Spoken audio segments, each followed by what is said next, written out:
Do do do do do do do do do do do do do do do do.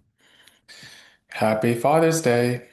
As you can see, I'm right now repping the USA World Cup, and also more importantly, see behind me the parody of the NBA. Eight different champions, and even as a Boston fan, congrats to the Knicks. They're pretty ginside, they're pretty troopy, and honestly remind me of my dad. No matter what, don't give up. And that's the mantra we have today for the fishing-based AML Father's Day episode. Now, truthfully speaking, my dad does not have any AML experience, and neither did I before starting KPMG. But as my GF Vanessa always said, when there's a way, there's a will. And that is the beauty of the Holy Ghost. Without further ado, AML sequel um, from my dad, Frank Lu.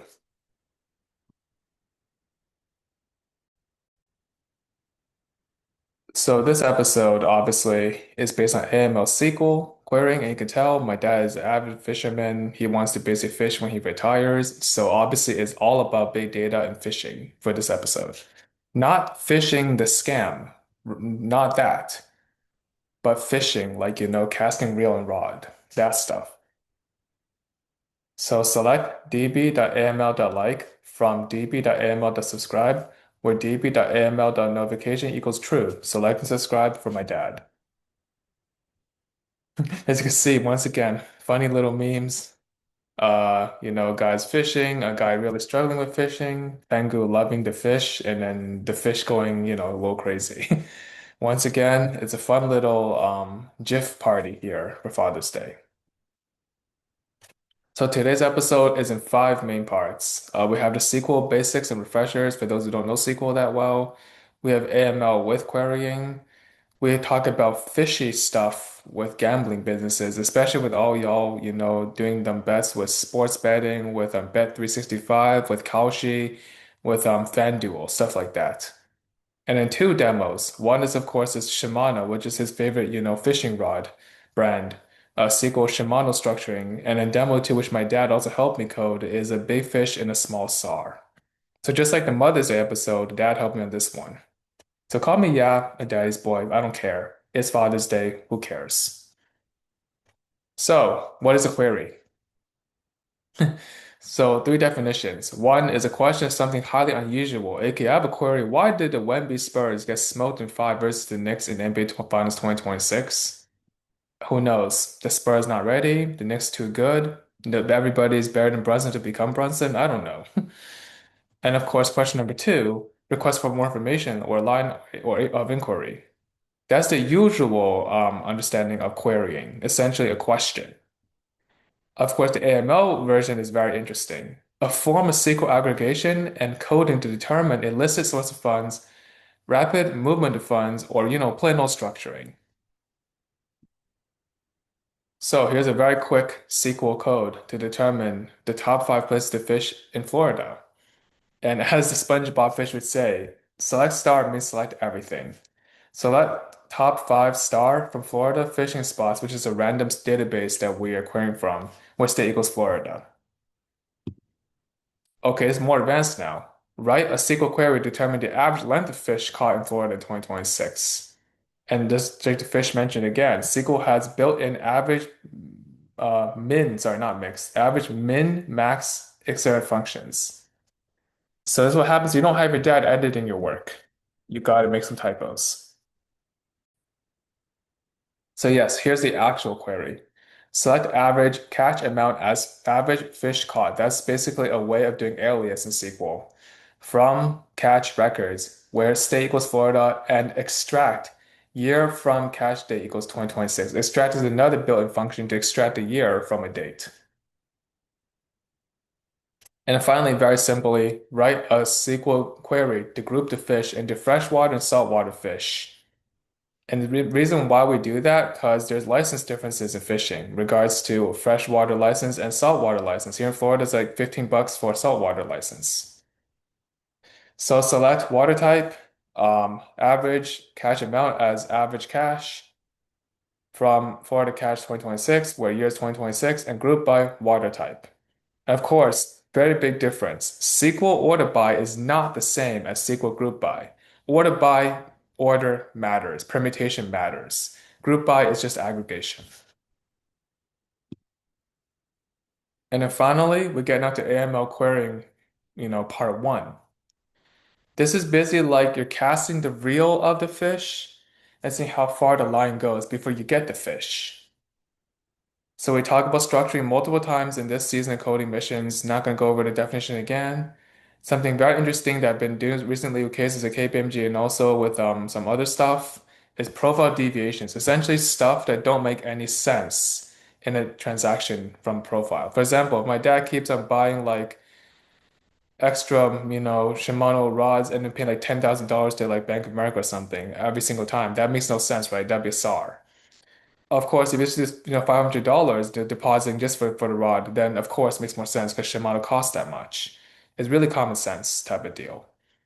Then layering velocity, like if my dad goes every single seconds, going to Bank of America at Tampa Bay, put $10,000, then go to Miami $10,000, like that's just ridiculous. That's obviously going to be a layering velocity problem. And finally, synthetic anomalies. This is something that is more interesting and more advanced than regular AML. This actually gets into even above ECM levels. This is actually brokerage stuff, which is above the threshold that the coding missions season two will cover. But that is very important to understand in the more difficult, more advanced brokerage and analytics stuff. So here we go. We have a very simple query for structuring. Essentially, we select the account ID, the TXN, which is transition ID, amount created at, and country. And we determine basically a structuring threshold roughly around 9,000 to like almost 10,000 and a penny, or if you really want to get pedantic, just below the 10,000 threshold in a single day. And you basically want to determine is only by cash structuring. You do not structure wires, do not structure based on PDPs, only by cash. And then finally, order by account ID created at, and then descending, because you want to find the structuring. All right, this is more advanced. I'm not going to go through all of this stuff, but this is profile deviations. So essentially, we're using an ECM strategy now of peer comparison again, basically from last episode with my Mother's Day episode. And to show an example of that, I'm going to go to the whiteboard.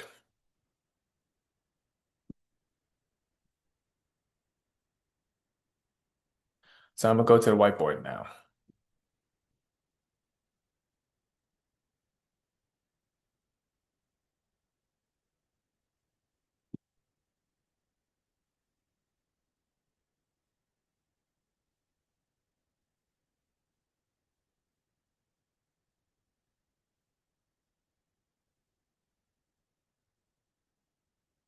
So as I pull up the whiteboard, let me show what I'm talking about.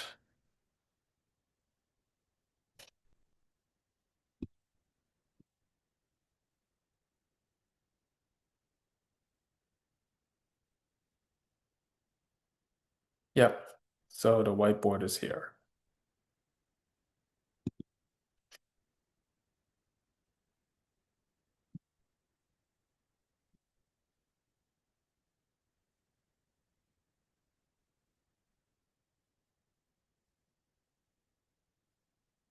So basically, what I'm doing for whiteboards, I'm making a table.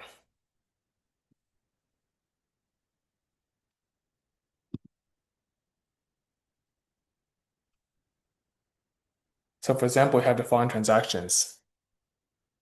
Customer A, the cash in, 9999. Cash out, 9998.99. Then they do a P2P for, Shimano rod for $500. They do another cash in again, 9990. Obviously, that's structuring, right? Yes.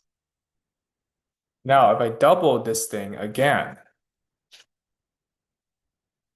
and double it again, then you have something called A profile deviation. The guy's just doing way too much stuff that's messing around with his profile. Sorry, that was not necessary. So you can see also structuring I'm allergic to as well as pollen. I just do not want to deal with structuring now. So let's move on. Of course, the more advanced topic is layering of velocity. So share back my second screen again. So we have layering of velocity, which is rapid, complex transfers of funds between multiple accounts or offshore entities with no clear economic purpose, often used to obscure the money's true origin, aka they play hide and go seek with the money. And it makes no sense, and they're basically just messing around with like their funds. And then finally, we got the mathy one, synthetic anomalies, which is transactions containing mismatched data, aka fraudulent IDs, strange characters, logins from unusual devices. And the only thing I want you guys to pay attention to is this thingy, the z-score, where x minus mu over rho. Now, I'm not going to get into any math to level that it's like BU Northeastern, undergrad graduate. But I will tell you this. When you have a standard deviation amount equals zero, you don't have any mismatched data, you're all good. The customer is not going to get SAR'd. Otherwise, you're going to have a problem. That's all I'm going to say right there. And then finally, the fishy gambling business. The 10 commandments of AML gambling. Thou shalt not have no other source of funds. Love thy credit and debit as thyself. Thou shalt not commit offshore gambling. No, Cayman Islands, Curacao, Bahamas, Bermudas, that stuff in gambling. Thou shalt not, thou shalt not proxy bet, aka no Terry Rozier, Johnny, Jonte Porter funny business. Viva Las Vegas. Okay. Um, unfortunately, Golden Knights did lose to Carolinas. I can't really exactly support that one in the Stanley Cup. Thou shalt not commit structuring, obviously. Thou shalt love AML with all heart, mind, and soul. Thou shalt not covet counterparties. aka somebody keeps on giving money to somebody else, don't copy them. They might be structuring. Keep the transactions and Sabbath holy. And thou shalt not steal by rapid movement of funds. Basically, don't do fishy stuff when gambling, guys. Be responsible with money and stuff.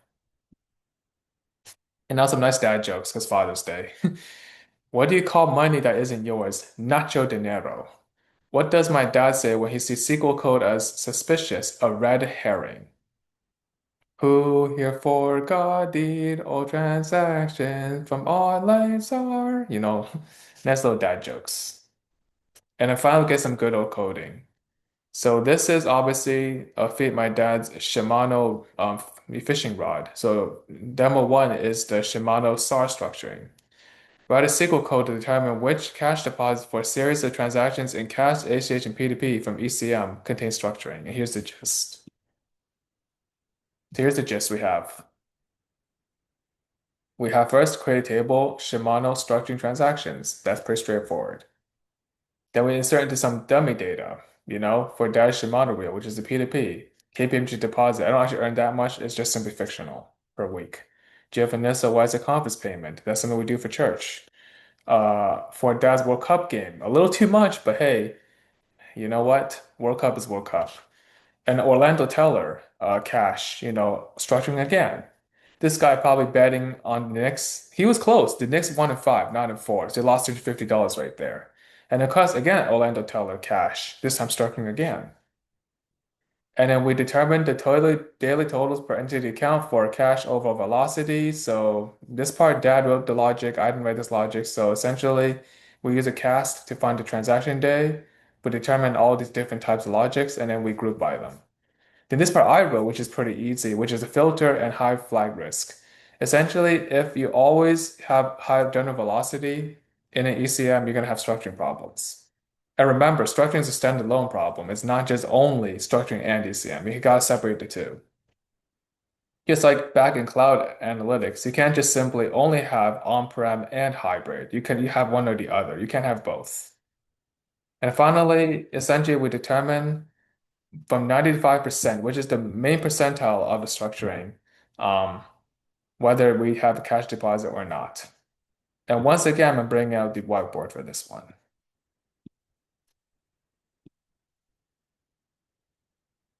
So this time around, I'm adding in a new whiteboard. So first, I'm going to save this thing. All right. Remove all this stuff. Remove all this stuff from the whiteboard. So I'm going to draw a little graph now. It should be very familiar for stats majors that are watching this. It's called a p-normal distribution. So get into a little bit of stats here. So I'm going to draw something that people should know from stats in BUCS 237 or Northeastern, algo. This thing here. This is what we call the normal distribution. And of course, those taking GRE in the summer for math, this will be on GRE stats. We then draw a line here to represent the 5%. So this is a standard deviation of 0. Back would be -1, then -2. And conversely, on the right side, it would be standard deviation of 1 and 2. That's how standard deviation would work. It's over here in this area we're worried about for structuring or for ECM or some sort of crazy stuff. This is where the probability of suspicious is greater or equal to 95%. This is where we want to start worrying about the ECM business over here, and I'm making it in red to show the emphasis of why it's important. And there you go. That's a basic structuring stats lesson to understand what the code is doing. All right, back to the episode. So we got another coding example. This time is actually my dad really giving an example of real world. How can there be a problem? If you have multiple businesses messing about, so you have the big fish and a little SAR. We can now expand the previous demo code into stored procedure and get even more structuring detected between two or more people and businesses. So here's another gist that me and my dad wrote. So of course, this is all the dummy data I wrote from AI. Two businesses, two fake businesses. Don't take them as real, please. Fishing Shimano LLC, which is a bunch of cash structuring ACH stuff. And then Fast Action Fishing Ltd, another fishing, fake company. And here's the stored procedure. We create a stored procedure called SP generate daily AML alerts, which is basically telling you daily what's going wrong with the businesses. And then with daily aggregates, account ID, cast, sum, count, sum again, from, where, group by, regular SQL stuff. We have something called classified alerts. And these are the different things I was talking about. High cache volume broken into many subsol structures, structuring part 1. Split C-chart evasion, structuring part 2. Sub-threshold cache holding pattern, structuring part 3. And high velocity pass-through, ECM with structuring. There you go. And then if it basically matches the source inflow outflow, then you say it's not going to be a problem. It's not structuring. It's just two fishing businesses doing some stuff for Father's Day. Otherwise, you start these dudes. And of course, you run your analysis and you determine your results. So to show this thing in action, I'm going to do the following. I'm going to actually show how this code runs on VS Code. This code actually works. So I'm going to do that now. So I'm now showing the two codes in action. So show you guys I'm not BSing the code with my dad. So here we go. That's okay. I can now import an extension here for SQL. So go to here, I search for SQL.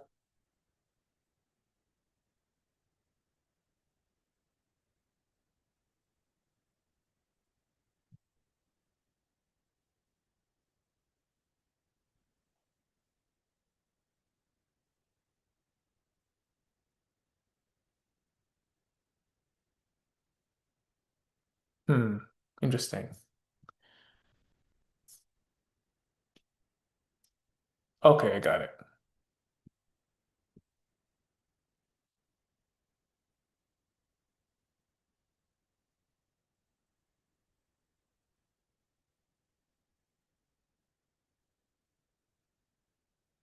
Okay, I've used this one.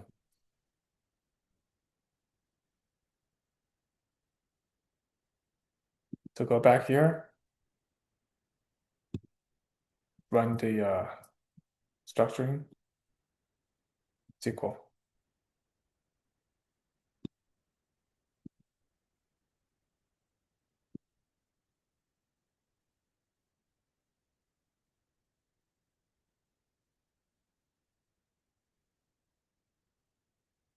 All right, no problem.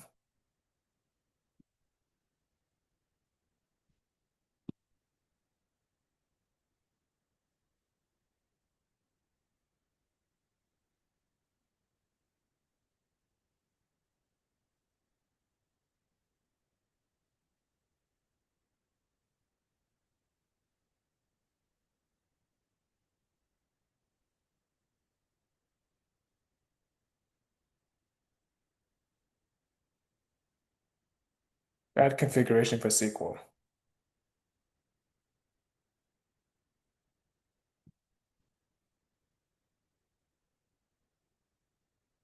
Hmm.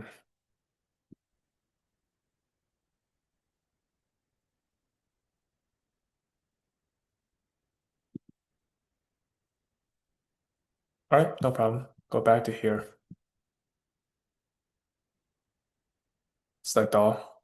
Copy this. Yeah, VS Code isn't the greatest with SQL. I know. So I'm going to do the following. Go to online SQL um, here.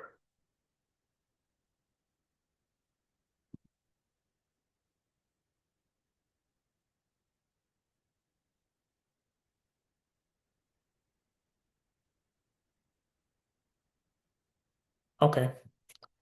So SQL tools we got to search for.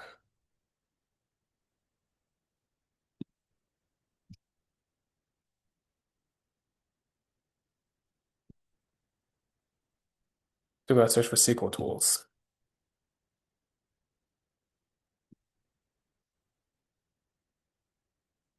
There we go. Mathesis Teixeira. All right. So SQL tools works.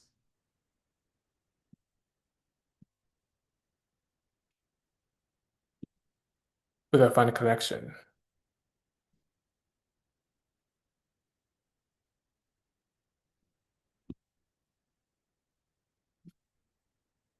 So we're going to collect the MariaDB, obviously.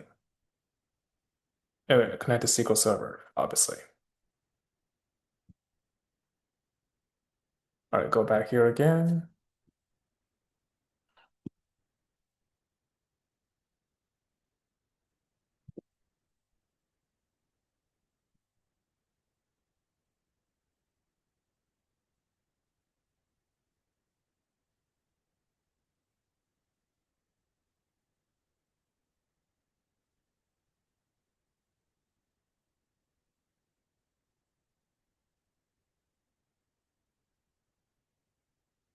All right, so I connect to a database here, obviously in SQL.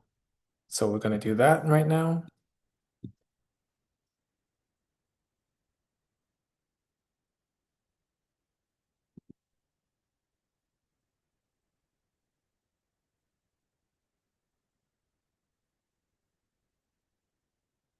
So obviously my SQL is a database. So I'm going to do the same as AML structuring. Localhost 3606, not a problem. Azure, save connection. Database, okay.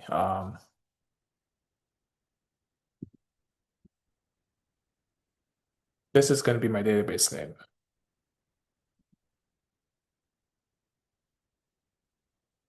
Username, JSON07, JSON6, whatever. Save that. Now connect now. Yep.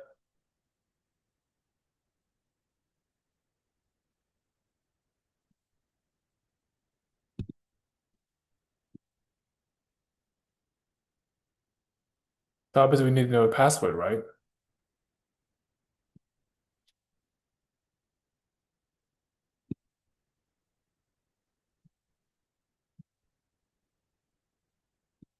We're gonna do the same thing here.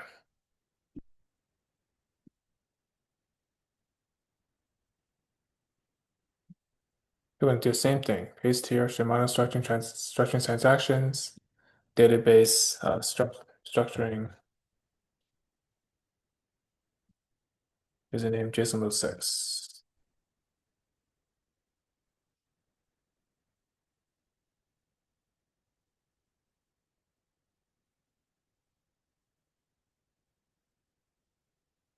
So long story short, this is going to show that we need to connect a database for the SQL. I don't want to deal with that, right? So another alternative, if you don't want to deal with this, is you just simply go to a regular SQL, regular SQL online editor. That was a VS Code and SQL sometimes could be very challenging. There we go. Boom. So you obviously don't want to copy only that. You want to copy the whole code here.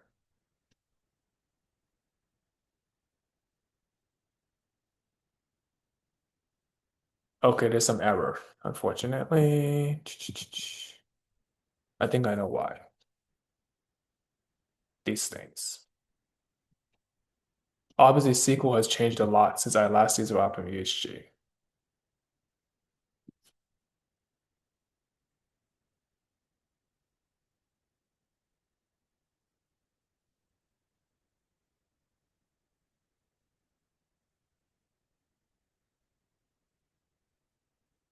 Hmm.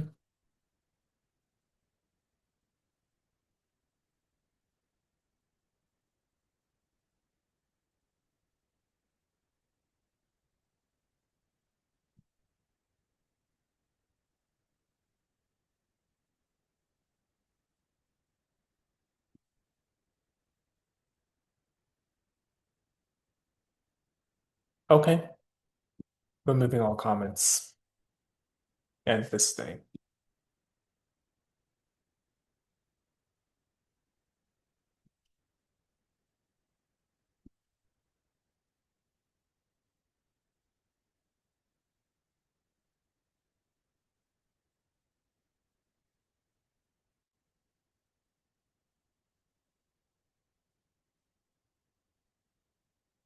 Removing all comments to make it easy for the coding.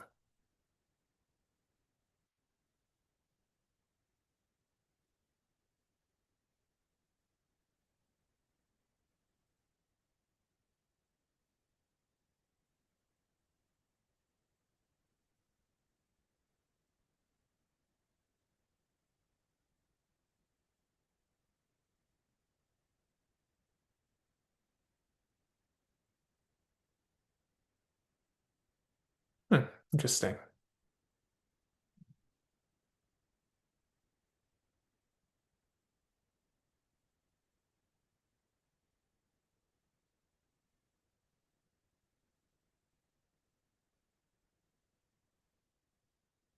Gonna do piece by piece now.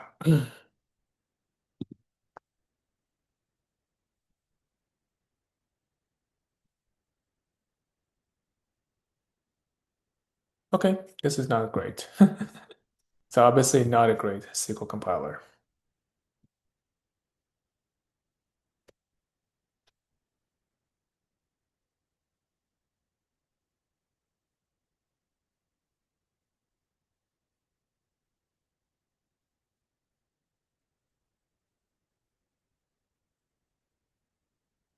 Ah, there we go. Yeah, get rid of the comments here.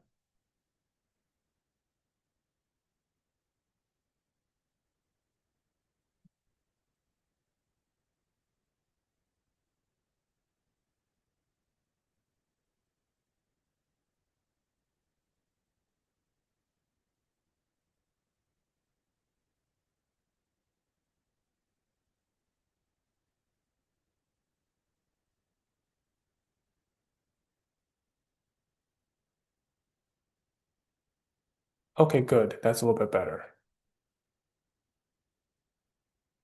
Ah, get it. Right.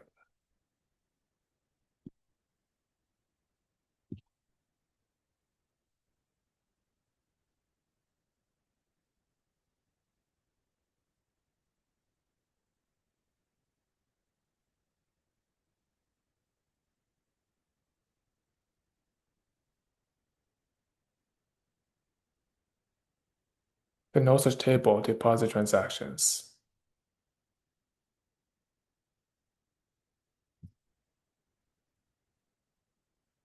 All right, no problem. Copy this instead.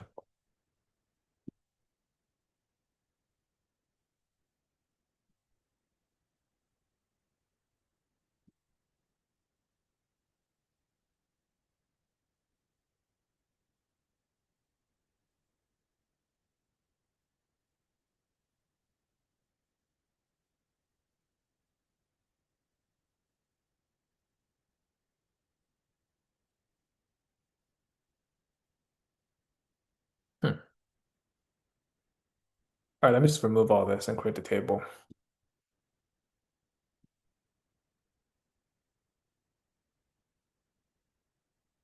Don't need transaction date yet.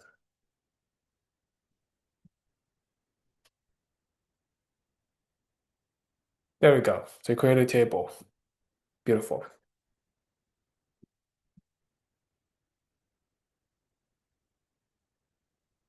So obviously you can see SQL coding is not as simple as it is. My dad makes it. So that's why this episode is more of a treatment of how to basically debug SQL. So like and subscribe and select star from all likes where thumbs equals up and group by notification. Of course, you want to see a full working demo of SQL, you can always look at my GitHub. But because of limitations for the episode, I cannot do that. So I show you guys that I learned from my dad how to debug code and make things work. So guys, like and subscribe and happy Father's Day. See you guys later. Bye bye.